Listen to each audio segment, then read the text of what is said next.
I am not usually the kind of guy to go back and change my existing paint jobs. Once that layer of varnish has been applied, that tends to be sacred. However, when I made the choice to get my dwarves out of semi-retirement for the old world, I did spot a couple of things that I wanted to fix. Now, it's risky business going in and tweaking your old artwork because there's a fine line between doing it respectfully and getting it more in line with how it should have been originally and fixing a couple of things that look weird with the passage of time, like your Blade Runner Special Edition, for instance, very well received. Or the other side is to go full ET and add walkie-talkies in place of guns, or some of the butchering of the original Star Wars trilogy. So, I've picked out a couple of things in each unit that I wanted to fix, with the intent of not drastically changing the look, just improving slightly. So this section of my cabinet is for the dwarf units that I now consider done and ready for the old world. The Iron Drakes didn't need anything at all, they didn't need a single brush stroke, they were already fine in my opinion, I think they look very cool.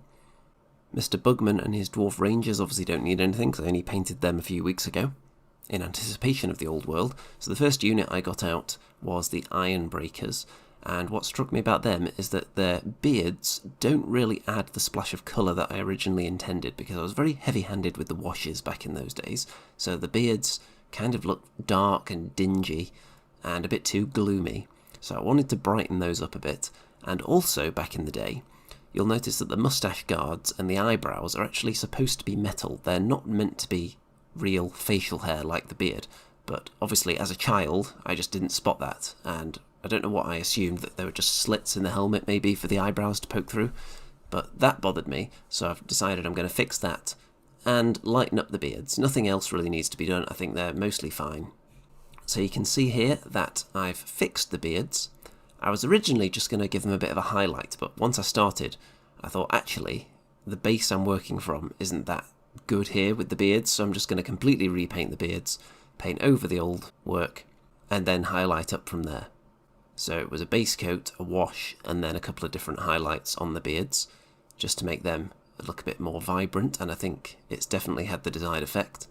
I think they look very nice now, and you can see the original gold that I used on all the other bits of decoration has now been used on the moustache guards and the decorative eyebrow features.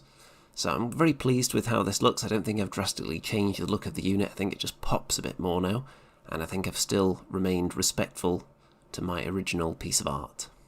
Next up is the Engineer. Now, this guy was a victim of my very heavy-handed washes on the skin tone, so I'm definitely going to be highlighting that flesh. And the beard is also, like the Ironbreakers, a bit dark and dingy, and the blonde beards I did in the past had a tendency to go a bit green with the wash. So I'm going to fix that, going to totally repaint the beard and highlight the skin, and that's mostly going to be it. You can see that I also decided to give him some eyeballs, which aren't that perfectly executed, but they're good enough. And the flesh looks a lot more clear now. It's not just a blur of sunburn, which is kind of what it turned into with the abundance of wash.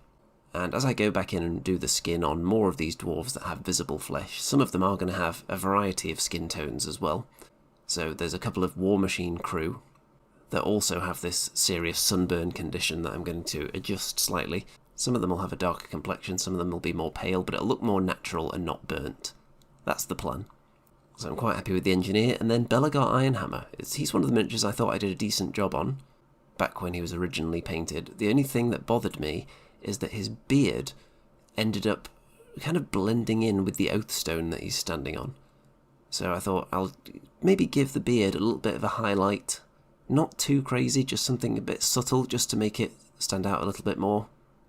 And also just little tiny highlights on the red and the blue as well, so the cloak and the little bits of red trim. So because I was pretty happy with this miniature anyway, they're just very subtle highlights, and you might not even notice them unless I've told you that they exist. So there we go, Belagar Ironhammer, ready to lead this dwarf army into battle, and I think this respectful remastering of my original dwarf army is going quite well. It's not taking a great deal of time, so I'm not repainting everything, just going in, precision strikes, just touching up little bits here and there, bringing them up to speed. Some units will need more than others. The Anvil of Doom I don't think is going to need much at all, probably just a few highlights. Same for the Gyrocopter. There are a couple of units that I don't think look very good. There are the Miners and some of the Thunderers I don't think are particularly great, so they might need a little bit more work. But again, not a huge amount, just a few highlights. They should be ready for battle on the old world battlefields, where I'll hopefully see you soon. Goodbye.